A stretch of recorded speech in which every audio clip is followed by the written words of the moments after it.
కొన్ని దశాబ్దాల క్రితం వైదిక వృత్తిలో ఉన్న కుటుంబాల్లోని వారు కూడా వారి పిల్లలకి ఇంగ్లీష్ విద్యను నేర్పించేవారు. ఆ పిల్లలు తర్వాతి కాలంలో వివిధ రంగాల్లో స్థిరపడ్డారు. ఉదాహరణకి ఐటీ రంగం, వ్యాపార రంగం ఇలా ఎన్నో వివిధ రంగాల్లో స్థిరపడ్డారు. కానీ గత కొన్ని సంవత్సరాల నుంచి మనం అటువంటి వివిధ రంగాల్లో ఉన్నవారు, బ్రాహ్మణ కుటుంబాల్లోని వారు వారి పిల్లలకి వేద విద్యను నేర్పించి వారి పూర్వీకులు ఏ విధంగా అయితే వేద విద్యను కాపాడుతూ వచ్చారో, ఆ పరంపరాగతమైన విద్యను మళ్ళీ వారి కుటుంబాల్లోకి తీసుకొని వచ్చి, ఈ సత్సంప్రదాయాన్ని నిలబెట్టాలని ఆకాంక్షిస్తూ, వారి పిల్లలకి వేద విద్యను అందిస్తున్నారు. అయితే కేవలం వేద విద్య నేర్చుకుంటే సరిపోతుందా? వారి జీవన విధానంలో ఎటువంటి నియమాలను పాటించాలి? ఏ విధంగా గనక వారు జీవిస్తే వారు నేర్చుకున్న విద్యకి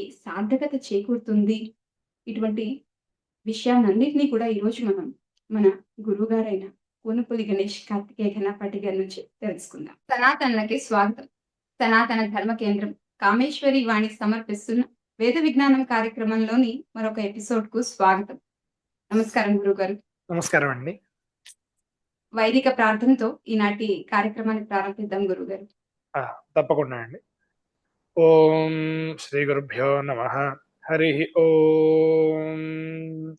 దేవీం వాచమజనయంత దేవాః తాం విశ్వరూపాః పశవో వదంతి సా నో మంద్రేషమూర్జందుహానా ధేనుర్వాగస్మానుపసుష్టుతైతు పాశేక్షుచాపౌ మధుపూర్ణపాత్రం మహాంకుశం పుష్పశరంబరం చ హరైర్దధానా మరుణాన్ త్రినేత్రాం కామేశ్వరీం నిత్యమహం భజామి. గురుగారు, ఈ రోజుల్లో చాలా మంది బ్రాహ్మణ కుటుంబాల్లో ఉన్నవాళ్ళు ఆ తల్లిదండ్రులు వివిధ వ్యాపారం లేదా వివిధ వృత్తుల్లో ఉదాహరణకు ఐటీ కావచ్చు ఉన్నప్పటికీ వాళ్ళ పిల్లలకి వేదాధ్యయనాన్ని అందిస్తున్నారు కదా! అయితే ఇలా వేద విద్యను అభ్యసించే విద్యార్థులు యొక్క జీవన విధానము, వారి ఆహారపు అలవాట్లు, ఆచార వ్యవహారాలు ఎలా ఉండాలి? అలాగే ఈ విద్యార్థుల యొక్క తల్లిదండ్రులు, అలాగే వాళ్ళ ఇంట్లోని ఆచార వ్యవహారాలు కూడా ఎలా ఉంటే, ఈ పిల్లలు వేద విద్యను అభ్యసించినందుకు వారు చక్కగా జీవితంలో ముందుకు వెళ్ళి, వాళ్ళ విద్యకు పూర్ణత్వాన్ని చేకూర్చుకోగలుగుతారు గురుగారు? ఇది చాలా విలువైనటువంటి ప్రశ్న అండి. దీనికి సాధ్యమైనంత చక్కగా సమాధానం చెప్పే ప్రయత్నం చేస్తాను. మొదటగా కంచి పరమాచార్యులు అన్నారండి ఒక మాట.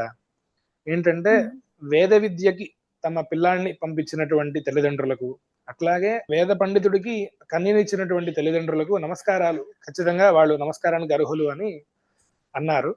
అందువల్ల మొదట తమ పిల్లల్ని ఈ వేద విద్య వైపు, వేద వాంగ్మయం వైపు నడిపిస్తున్నటువంటి తల్లిదండ్రులకి మొదటిగా నమస్కారాలు. ఇది చాలా గొప్ప విషయం అండి. మనం లోకంలో ఎంతో అభివృద్ధిని లేకపోతే ధనాన్ని చూస్తున్నప్పటికీ కూడా మన ప్రాచీన వాంగ్మయాన్ని ఒకసారి తలుచుకొని వారు ఆ అనుభవాన్ని పొంది త్యాగం చేస్తూ వారి పిల్లల్ని ఇటువైపు నడిపిస్తున్నారు. ఇది చాలా గొప్ప విషయం. అంటే ఎంతో తపస్సు చేస్తే గానీ మనకు ఆ బుద్ధి కలగదు. సనాతన ధర్మంలో విద్యా అధ్యయనం అంటే గనక కేవలం ఒక ప్రొఫెషన్ కోసం, ఉద్యోగం కోసం కాదు. ఇక్కడ విద్య అనగానే మనకు వెంటనే జ్ఞానం అనేటువంటి పదం గుర్తొస్తుంది. ఆ విద్యా అధ్యయనం అంటే గనక ఆ జ్ఞానానికి సాధన అన్నమాట. అందులో వేద విద్య వీటన్నిటికీ కూడా మూలం. సో అసలు ఆ వేద విద్య చదువుకోవాలంటే కనుక ఇంకా ఎంత తపస్సు చేసి ఉండాలి. మనకి వివేక చూడామణిలో శంకరాచార్యులు వారు అంటూ, జంతూనాం నరజన్మ దుర్లభం అతః పుంస్త్వం తతో విప్రత తస్మాద్వైదిక ధర్మ మార్గపరత విద్వత్వమస్మాత్ పరం అని చెప్తూ, ఈ సకల ప్రాణులలో కూడా నరజన్మ దుర్లభం, అందులో కూడా పుంస్త్వం అంటే ధైర్యము సామర్థ్యము కలవారుగా పుట్టడం, అట్లా పుట్టడం దుర్లభం, అందులో కూడా విప్రత ఈ వేదాధ్యయనం చేసే యోగ్యత కలిగి ఉండడం, దానికంటే కూడా వేదాధ్యయనం చేసి దాన్ని పాటిస్తూ ఉండడం, వైదిక ధర్మ మార్గ పరత అటువంటి తత్వాన్ని కలిగి ఉండడం ఇంకా దుర్లభం. కలిగి ఉండి కూడా అటు వేదం ఆమ్నాయంలో ఉండడం, అంతే ఎప్పుడూ గుర్తుండడం, ఆ మార్గంలో అనుసరిస్తూ ఉండడం. విద్వత్వం అస్మాత్ పరం, దీనికంటే కూడా గొప్పది ఆ విద్వత్వం అనమాట. ఆ గొప్ప స్టేజ్ లో ఆల్రెడీ ఉన్నాము, దీన్ని ఇంకా మనం ఇంకా ముందు తీసుకెళ్ళాలి. వేదంలో అసలు వేదాధ్యయనం అంటే ఏంటి? వేదమే దీనికి సమాధానం చెప్పింది. తప ఏవ తత్తప్యతే తపో హి స్వాధ్యాయ. ఈ వేదాధ్యయనం చేయడం అంటే ఇది ఒక తపస్సు లాంటిది అనమాట. కేవలం ఒక ఉద్యోగానికో లేకపోతే అర్జనకో కాదు, దీన్ని తపస్సుగా వేదమే వర్ణించింది. సో తపస్సు అన్నాం కాబట్టి ఇక్కడే మనకి చాలా నియమాలు కానీ వ్యవహారం కానీ అన్ని ఇక్కడే తెలుస్తున్నాయి. భారతీ తీర్థ మహాస్వామి వారు ఒకనొక అనుగ్రహ భాషణంలో నియమేషు తపశ్శబ్ద అన్నారనమాట. అంటే ఈ నియమాలతో ఉండడమే తపస్సు. ఎటువంటిది? సమయానికి సంధ్యావందనం చేయడం, సమయానికి తినడం, సమయానికి చదువుకోవడం, స్పృశ్యం కాని వాటిని ముట్టుకోకపోవడం, సత్యం మాత్రమే మాట్లాడడం, ఇటువంటి నియమాలన్నీ కూడా తపస్సు కిందకే వస్తాయి. అసలు ఈ వేదాధ్యయనం చేయడం కోసం ఎవరు అర్హులు అంటే గనక ద్విజులు, ఉపనయనం అయినటువంటి వారు. ఈ మొదట భౌతికంగా తల్లిదండ్రుల నుంచి పుట్టినప్పటికీ జ్ఞాన మార్గం వైపు అతను వెళ్ళాలంటే గనక, వేదాధ్యయన అధికారం రావాలంటే గనక ఉపనయనం అనేటువంటి సంస్కారం ద్వారా ఇతడు, ఈ జీవుడు ద్విజత్వాన్ని పొంది అక్కడి నుంచి గురువు గారితో కలిసి ఉంటూ ఉండడం, గురుకుల వాసం చేయడం, గురుగారి ఉపదేశాన్ని ప్రకారం అధ్యయనం చేయడం, ఇవన్నీ చేస్తూ ఉంటాడు అనమాట. ప్రధానంగా మనకి మన సనాతన ధర్మంలో 4 ఆశ్రమాలని పెట్టారు. అందులో బ్రహ్మచర్యాశ్రమంలో మనం ఈ వేదాధ్యయనం చేస్తాము.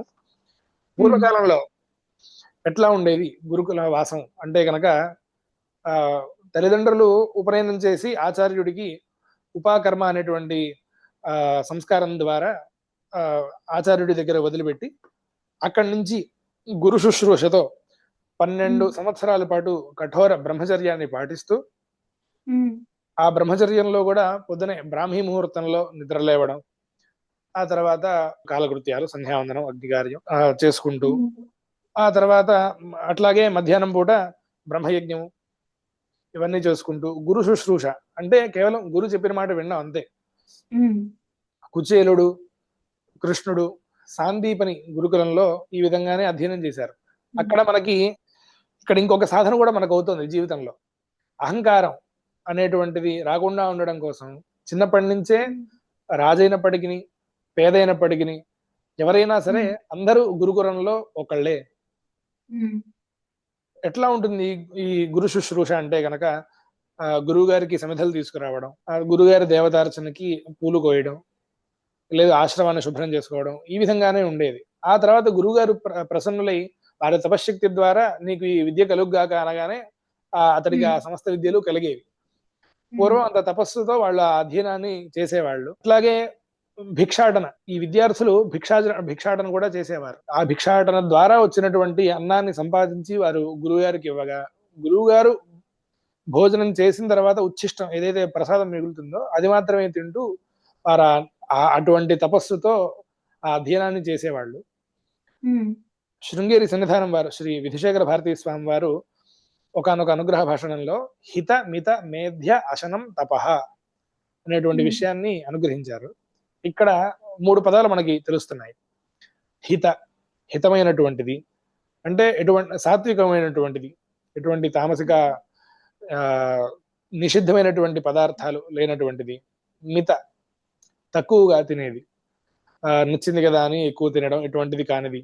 మేధ్య, పవిత్రమైనటువంటిది అంటే దేవతా నివేదనం చేసినటువంటి ఆహారం, అశనం ఏదైతే ఉందో దాన్ని తీసుకోవడం కూడా తపస్సు అని మనకి అనుగ్రహించారు. సో ఆహార శుద్ధౌ సత్వశుద్ధి అని దాని ద్వారా మన మనస్సు శుద్ధి చెందుతుంది. ఆహారం ద్వారానే మన మనోవికారం జరుగుతుంది. మన మనస్సు ద్వారా సమస్త ఇంద్రియాలు ప్రవర్తిస్తాయి అనేటువంటిది గీతలో మనకి చెప్పబడింది. తద్వారా అసలు ఫస్ట్ మొదట మనం ఆహారం మీద కంట్రోల్ ఉంచితే గనక మన మనస్సు ద్వారా ఇంద్రియాలు అన్ని ఒక కంట్రోల్లో ఉండి ఈ అధ్యయనం అనేటువంటి తపస్సుతో మనం జ్ఞానాన్ని చేరుకోగలము. సరే, ప్రకృతంలో అటువంటి గురుకులాలు, గురువుగారులు కానీ లేకపోతే విద్యార్థులు కానీ లేరు. కానీ పరంపరగా వస్తున్నటువంటి ఈ వేద అధ్యయనం ఏదైతే ఉందో దీనిని మనం ఎప్పుడు లుప్తం చేయకూడదు అనేటువంటి ఉద్దేశంతో, త్యాగంతో మన పెద్దలు చాలా శ్రమ కోర్చి ఎటువంటి అర్థ సంపద లేనటువంటి రోజుల్లో కూడా ఈ అధ్యయనాన్ని కాపాడాలి అనే ఉద్దేశంతో చాలా త్యాగబుద్ధితో మనకి ఇంతవరకు అందించారు.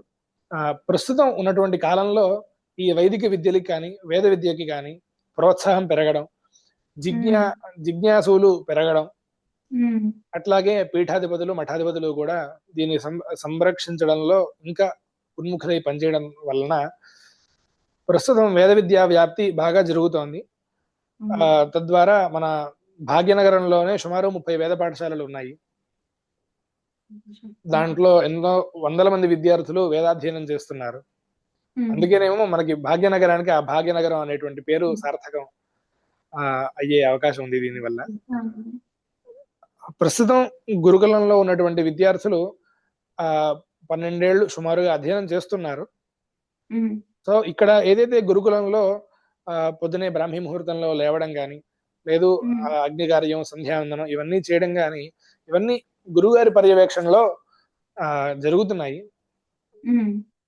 కానీ ప్రస్తుతం సెలవులు కానీ, తర్వాత వాళ్ళు గృహస్థాశ్రమంలో వెళ్ళిన తర్వాత కానీ ఈ ఆచార వ్యవహారం ఏదైతే ఉందో అది కుంటుపడుతోంది.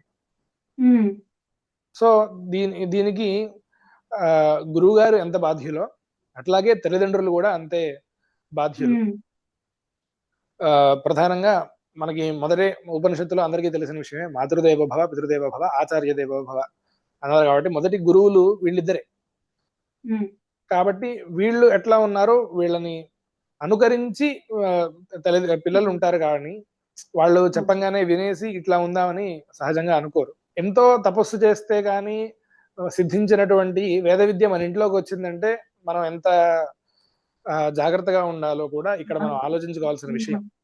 ఇందాక మనం అనుకున్నట్టు ఆహార శుద్ధౌ సత్వశుద్ధి అన్నట్టు ఆహారాన్ని శుద్ధంగా ఉంచుకోవడం. ఏదైతే భగవద్గీతలో సాత్వికమైనటువంటి ఆహారం ఏంటి, రాజసికమైనటువంటి ఆహారం ఏంటి, తామసికమైనటువంటి ఆహారం ఏంటి అనే విషయాలు మనకి భగవద్గీత మొదటి ఆయుర్వేద గ్రంథాల్లో చాలా విపులంగా చెప్పారు. సహజంగా శిష్టులు అటువంటి ఆహారాలు తీసుకోరు.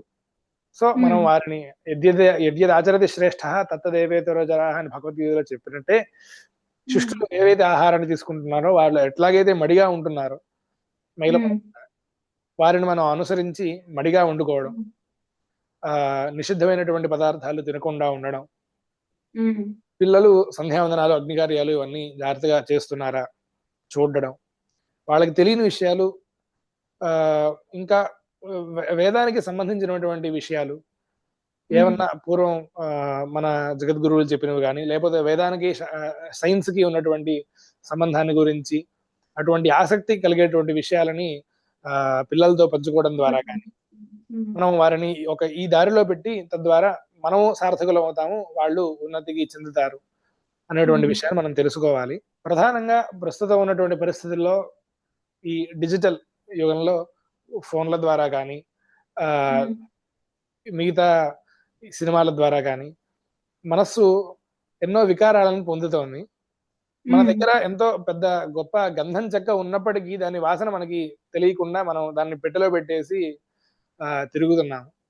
సో మనం ఆ గంధాన్ని గ్రహించి దానిలో ఉన్నటువంటి గొప్ప విషయాన్ని తెలుసుకొని తద్వారా మన వంశం, మన కులం ఇంకా ఉన్నతికి చేరాలి అని మనం కోరుకుంటూ ఆ యొక్క వేద విద్యని మనం కాపాడుకుంటూ ఉండాలి మన వంశంలో.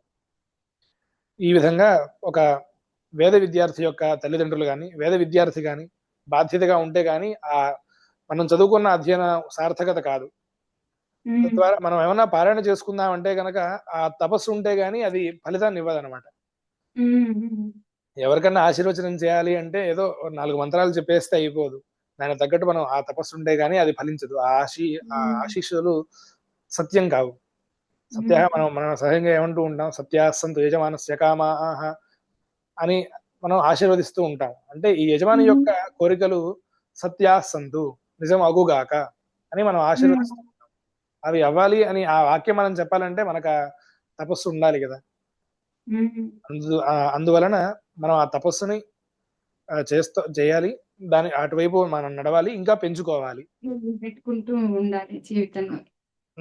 అదే అట్లాగే విద్యార్థి గురుకులంలో ఎటువంటి ఉత్తమమైనటువంటి విలువలను నేర్చుకున్నప్పటికీ తన విద్య సార్థకత కావాలంటే కనుక తమ పిల్లల్ని కేవలం ఈ ప్రాపంచిక సుఖాల కోసం కాకుండా ఈ మోక్ష సాధన దిశగా, అంటే ఇవన్నీ పెద్ద పెద్ద మాటలు మోక్ష సాధన అంటే కనుక, కానీ సాధన చిన్నదైనప్పటికీ మన అంతిమ లక్ష్యం అదే కాబట్టి నిత్యం వేద అధ్యయనం చేయడం, లేకపోతే అతను మర్చిపోయినటువంటి ఆ వేద భాగాన్ని ఒకసారి చెప్పుకోమని చెప్పడము, ఇటువంటి విషయాల ద్వారా ఆ విద్యార్థి అభ్యసించిన వేదానికి సంపూర్ణత్వం లభిస్తుంది, ఆ విద్య సార్థకత అవుతుంది. అతను ఇంత కష్టపడి ఇన్నేళ్లు చేసిన అధ్యయనానికి ఫలితం కలుగుతుంది అనేటువంటి విషయాన్ని విద్యార్థులు అట్లాగే విద్యార్థి తల్లిదండ్రులు కూడా తెలుసుకోవాలండి. చాలా సంతోషం గురుగారు. వేద విద్యను నేర్చుకోవడం ఒక ఎత్తైతే అది మహాభాగ్యమే ఖచ్చితంగా. కానీ దాన్ని నిలబెట్టుకుంటూ ఒక త్యాగ బుద్ధితో జీవనాన్ని గడిపితే దానికి ఇంకా సార్థకత చేకూరుతుంది. ఇది ఒక్క విద్యార్థికి మాత్రమే సంబంధించిన విషయం కాదు. అది ఆ కుటుంబంలోని వారందరూ కూడా కలిసి చేసుకునే ఒక తపస్సే. ప్రస్తుతం ఉన్న రోజుల్లో ఇవన్నీ కష్టంగా అని అనిపించవచ్చు గానీ, ఏ విధంగా అయితే తల్లిదండ్రులు లేదు మేము మా పూర్వీకులు నేర్చుకున్నారు, మేము ఆ పరంపరని కోల్పోయాము, మా పిల్లలకి అందించాలి అని వారు ఏ విధంగా అయితే అనుకుని తీసుకొస్తూ ఉన్నారో, అదే ఇంకొంచెం బలపరుచుకుని ఆ ఇంట్లో కూడా అటువంటి వాతావరణాన్ని పిల్లలకి ఇవ్వగలిగితే నిజంగా వాళ్ళందరూ కూడా చక్కగా వృద్ధిలోకి రావడమే కాకుండా దానివల్ల అటువంటి మీరు చెప్పినట్టుగా ఒక తపోమయమైన జీవితాన్ని గడపడం ద్వారా వారు ఎవరికైతే వాళ్ళ విద్యను అందిస్తూ ఉన్నారో ఆశీర్వచనాల చేత కావచ్చు, పూజ చేయించడం చేత కావచ్చు, లేకపోతే ఒక పారాయణ చేసి, లేకపోతే ఇంకొంతమందికి విద్య నేర్పించడం ద్వారా వాళ్ళ యొక్క తపస్సు ఫలించి సమాజం బాగుపడుతుంది. చాలా బాగుంది గురుగారు. నిజంగా ఇది ఈ రోజుల్లో అందరూ కూడా, అంటే ఇది మనందరి బాధ్యత కూడా. అంటే ఇటువంటి ఒక సమాజాన్ని తిరిగి తీసుకురావడంలో మనందరం కూడా ఒకరికొకరు తోడ్పాటునిచ్చుకుంటూ మనము ఏ సందర్భాల్లో ఏ విధంగా చేసుకుంటే గనక మన ఇళ్లలో తిరిగి ఆ పూర్వపు వాతావరణాలను మనం తెచ్చుకోగలము అన్న ప్రయత్నం చేయగలుగుతాం గురుగారు. బహుశా ఇలాంటి వాటికి మనం కొన్ని వర్క్ షాప్స్ కూడా చేయవచ్చేమో కదా! అంటే ఎవరైతే తల్లిదండ్రులు ఉన్నారో, తల్లిదండ్రులు పిల్లలతో కలిసి వచ్చి మనందరం కూడా సమిష్టిగా కూర్చుని మనకున్న ప్రాబ్లమ్స్‌ని, అంటే ఇంట్లో పిల్లలకి వైదిక వాతావరణాన్ని తిరిగి, అంటే మీరు చెప్పిన ఈ డిజిటల్ యుగంలో అంటే మనం అపార్ట్మెంట్స్‌లో ఉంటున్నాము. తినడం దగ్గర నుంచి మనం వాడే వస్తువులు కూడా వివిధ రకాలుగా ఉంటూ ఉన్నాయి. సో వీటన్నిటితో కలిసి ఉన్నప్పుడు మనం ఎలా శౌచాన్ని మెయింటైన్ చేసుకుంటూ తపస్సుని వృద్ధి చేసుకోవాలి అన్న దానిలో అట్లాగే మనం సహజంగా అపార్ట్మెంట్ కల్చర్ అనగానే మనతో పాటు సత్వగుణంలో ఉన్నవాళ్ళు, రాజసిక గుణంలో ఉన్నవాళ్ళు, తామసిక గుణంలో ఉన్నవాళ్ళు అందరూ మన పక్కనే ఉంటూ ఉంటారు. ఎవరేదో మనం తెలుసుకోవడం కష్టం. మనం వాళ్ళలో కలిసిపోవచ్చు, అవి అట్రాక్టివ్ గా ఉంటాయి కాబట్టి. ఒకసారి పోనీ అట్రాక్ట్ అయినప్పటికీ మళ్ళీ వెంటనే తెలుసుకొని మనం దీంట్లో ఈ లైన్ లో నడవాలి. అదే సో దీనిలో మన ఒకళ్ళకొకళ్ళం తోడ్పాటు అనేది చాలా ముఖ్యమైన విషయం. ఇవన్నీ కూడా అంటే ఒకరితో ఒకరు తల్లిదండ్రులు ఎవరైతే ఈ విధంగా పిల్లలకి వేద విద్యను అందిస్తూ ఉన్నారో ఆ తల్లిదండ్రులు కనెక్టెడ్ గా ఉంటూ మన పిల్లలకి ఒక చక్కటి వాతావరణాన్ని మనం క్రియేట్ చేసుకుందాం. అగ్రహారపు కల్చర్ అనేది రావాలి, ఈ అపార్ట్మెంట్ కల్చర్ పోయి అలా ఉంటూ, ఎందుకంటే ఇది నిలబడితేనే సమాజం అనేది బాగుంటుంది. కాబట్టి ఇది మనం నిజంగా మీరు మొదట్లో చెప్పినట్టుగా చాలా ఆనందించవలసిన విషయం. ఇప్పుడు ఎంతో చక్కగా వేద విద్యకు ఆదరణ లభిస్తోంది. ఆ నేర్చుకున్న పిల్లలు వారి కుటుంబాలు కూడా చల్లగా ఉండడానికి మన వంతు ప్రయత్నం మనం చేయాలి. అందరం చాలా చక్కగా వివరించారు గురుగారు. చాలా సంతోషం. మరొక ఎపిసోడ్ ద్వారా మరిన్ని విషయాలను తెలుసుకునే ప్రయత్నం చేస్తాం గురుగారు. ధన్యవాదాలు. నమస్కారాలండి.